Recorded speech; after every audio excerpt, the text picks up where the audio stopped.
चलिए भाई पढ़ते हैं शून्य कोटि की अभिक्रिया। किसे कहते हैं? शून्य कोटि की अभिक्रिया। तो सबसे पहले आपको पता होना चाहिए भाई कि वेग किस पे निर्भर कर रहा है। वेग निर्भर कर रहा है अभिकारक अणुओं की सांद्रता पर। तो पहला माइंड में यह क्वेश्चन आना चाहिए कि भाई वेग निर्भर किस पे कर रहा है? तो वेग निर्भर कर रहा है अभिकारक अणुओं की सांद्रता पर। ठीक है, चलिए तो यहां पर जो अभिक्रिया का वेग है dr/dt, अभिक्रिया का वेग है वह निर्भर करेगा अभिकारक अणुओं की सांद्रता पे। तो मैंने मान लिया कि माना अभिक्रिया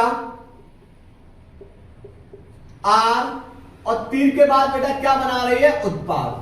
मान लिया कि अभिक्रिया R और तीर के बाद क्या बना रही है? उत्पाद। तो इसमें तीर से पहले बेटा हमारा कौन है? अभिकारक अणु, और तीर के बाद हमारा कौन है? उत्पाद अणु। ठीक है, तो जो अभिक्रिया का जो वेग है वह अभिकारक अणु, अभिकारक अणु कौन है हमारा? R। इसकी सांद्रता की कितनी घात बेटा? अब शून्य कोटि की अभिक्रिया है तो इसकी शून्य घात के कैसा होगा? समानुपाती होगा। कौन सी कोटि की अभिक्रिया कहलाएगी? शून्य कोटि की अभिक्रिया। तो क्या परिभाषा दोगे? परिभाषा दोगे वे रासायनिक अभिक्रियाएं जिनमें अभिक्रिया का वेग अभिकारक अणुओं की सांद्रताओं के गुणनफल, अभिकारक अणुओं की सांद्रताओं के गुणनफल की शून्य घात के कैसा होता है? समानुपाती होता है। कौन सी कोटि की अभिक्रिया कहलाती है? शून्य कोटि की अभिक्रिया कहलाती हैं। तो परिभाषा क्या लिखोगे? परिभाषा लिखोगे वे रासायनिक अभिक्रियाएं, वे रासायनिक अभिक्रियाएं जिनमें अभिक्रिया का वेग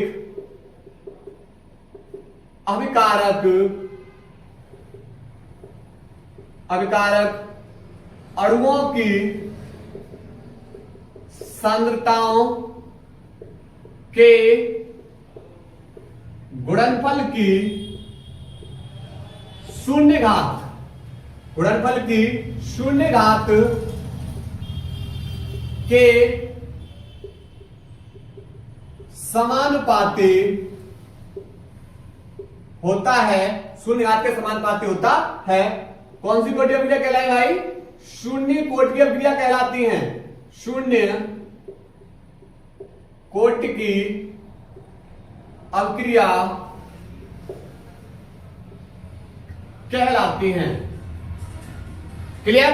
कौन सी कोटि की अभिक्रिया कहलाएंगी भाई? शून्य कोटि की अभिक्रिया कहलाती हैं। क्लियर? चलिए अब इसके लिए बेटा व्यंजक को हल कर रहे हैं। क्या कर रहे हैं? व्यंजक को हल। समझो, माना अभिक्रिया R और तीर के बाद उत्पाद। ठीक है, तो जो अभिक्रिया का वेग है, अभिक्रिया का जो वेग है वह अभिकारक अणुओं की जो सांद्रता होगी इनके गुणनफल की कितनी घात? शून्य घात के कैसा होगा? समानुपाती। अब समानुपाती का बेटा चिन्ह हटेगा, बराबर का चिन्ह लाएंगे, एक कांस्टेंट और R की पावर बेटा कितना होगा? शून्य। अगर किसी की घात शून्य है तो उसका मान कितना होगा? एक। किसी घात अगर शून्य है तो उसका मान कितना होगा? एक। तो बेटा इस पे पावर कितनी है? शून्य, तो इसका मान कितना हो जाएगा? एक। तो बचेगा माइनस के dr/dt बराबर बेटा कितना बचेगा? के। ठीक है, ये dt भाग में है, दूसरी ओर जाके गुणा में, तो माइनस के dr बराबर के इंटू में dt। ठीक है, अब दोनों पक्षों का क्या कर देंगे? समाकलन करने पर दोनों पक्षों का समाकलन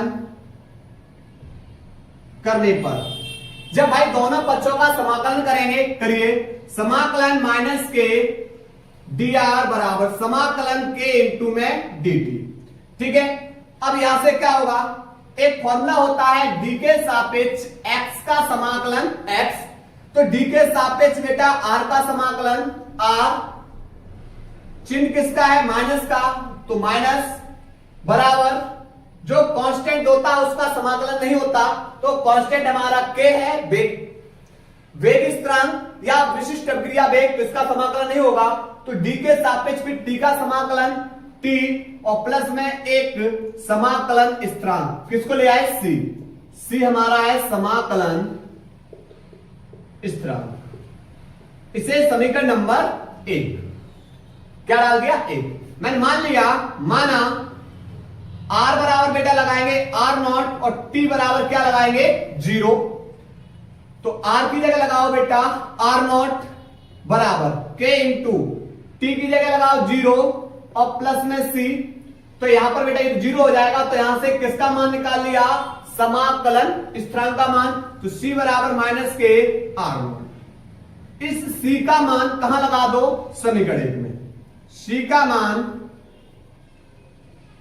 समीकरण 1 में रखने पर, जब सी का मान समीकरण 1 में रखेंगे तो लगाइए माइनस के आर बराबर के इंटू में टी। ये बेटा प्लस का चिन्ह है और सी का मान किसका, माइनस का, तो प्लस माइनस माइनस और सी की जगह किसको लगाएंगे, आर नॉट। अब आर को बेटा एक और कर लो, आर को क्या कर लेंगे, एक और कर लेंगे। तो यहां से हो जाएगा, इधर माइनस का मान है, दूसरी ओर जाके प्लस का मान, ये माइनस का आर बराबर के इंटू में टी। ठीक है, अब समझो यहां पर आर नॉट बराबर, यहां पर आर नॉट बराबर लगाएंगे बेटा ए, और ए हमारी क्या है, यही आर नॉट, यही है बेटा प्रारंभिक मात्रा। ये आर नॉट हमारी क्या है, प्रारंभिक मात्रा। और आर की जगह बेटा लगाएंगे किसकी जगह, आर की जगह लगाएंगे ए माइनस एक्स। आर की जगह किसको लगाएंगे, ए माइनस एक्स। और ये क्या है, ये बेटा बची हुई मात्रा। तो x क्या है, x हमारा है वियोजन की मात्रा, वियोजन की मात्रा। मान लिया कि कोई भी अभिक्रिया बेटा प्रारंभ में अपने आप में 100% थी, 80% पूर्ण हो चुकी, तो बची कितनी, तो जो 100% अभिक्रिया थी वो प्रारंभिक सांद्रता थी, 80% पूर्ण हो चुकी वह वियोजन की मात्रा, बची कितनी 20%, तो a माइनस एक्स। ठीक है, चलो लगाओ, r की जगह लगाओ, r की जगह लगाओ भाई, वो आर नॉट की जगह a माइनस r की जगह a माइनस एक्स कोष्टक में बराबर के इंटू में t। इस माइनस का इसके अंदर मल्टीप्लाई कर दो, तो ये प्लस का माइनस का हो जाएगा, ये माइनस का प्लस का हो जाएगा। माइनस का a प्लस का x बराबर के इंटू में t, प्लस का a माइनस का a कैंसिल, t गुणा में है, दूसरी ओर जाके भाग में, तो x अपॉन टी बराबर किसके हो जाएगा, k के। तो ये हमारी रहा बेटा शून्य कोटि की अभिक्रिया के लिए व्यंजक। ठीक है, अब हम बात करेंगे इसके लक्षण की, तो पहले इसको नोट करिएगा बेटा, नोट करो।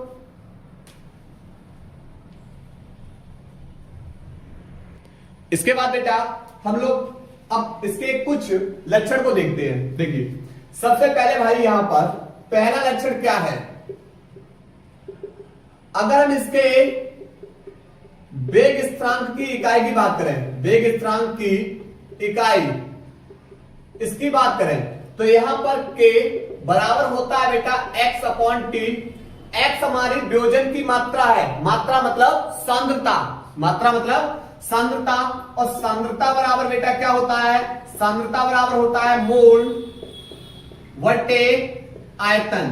ठीक है, सांद्रता बराबर क्या होगा, मोल वटे आयतन। ठीक है, तो यहां पर इसका मात्रक क्या हो जाएगा, सांद्रता का मात्रक होगा मोल, और आयतन हमारा किसमें होगा, लीटर में। तो यहां पर मोल वटे आयतन का मात्रक, आयतन बेटा किसमें होगा, लीटर में, और बट्टे में कौन है, समय, और समय का मात्रक क्या होगा, सेकंड।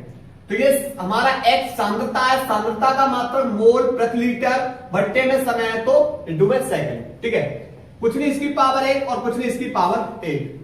तो बेटा दोनों की पावर जब 1 और 1 है, तो जब ऊपर जाएंगी, नीचे प्लस की है, जब ऊपर जाएंगी तो किसकी हो जाएंगी, माइनस की। तो mole litre inverse second inverse. Clear, तो यहां पर देखा गया कि वेग स्थिरांक का जो मात्रक है वह वेग, जब हमने आपको बेटा पढ़ाया था अभिक्रिया का वेग पढ़ाया था, तो वेग इकाई का भी मात्रक क्या निकला था, mole litre inverse second inverse. भाई अभिक्रिया का जो वेग स्थिरांक की इकाई है वह किसके बराबर है, वह बराबर है किसके, वेग इकाई के। क्लियर। हमने आपको बेटा जब अभिक्रिया का वेग पढ़ाया था तब वहां पर हमने बताया था अभिकारक तथा उत्पाद की सांद्रता में परिवर्तन बट्टे परिवर्तन में लगा समय। क्या बताया था, वेग स्थिरांक या वेग यहां पर R बराबर क्या बताया था, अभिकारक तथा उत्पाद की सांद्रता में परिवर्तन बट्टे परिवर्तन में लगा समय। तो C हमारी क्या है, सांद्रता है, और सांद्रता बराबर क्या लगाओगे, मोल बट्टे लीटर, और समय का मात्रक सेकंड, तब भी बेटा यही निकलेगा। ठीक। दूसरा पॉइंट क्या होता है कि यहां पर दूसरा पॉइंट है ये अभिक्रियाएं या ये अभिक्रियाएं सदैव कैसी होती हैं, सदैव पूर्ण होती हैं इन अभिक्रियाओं के पूर्ण होने में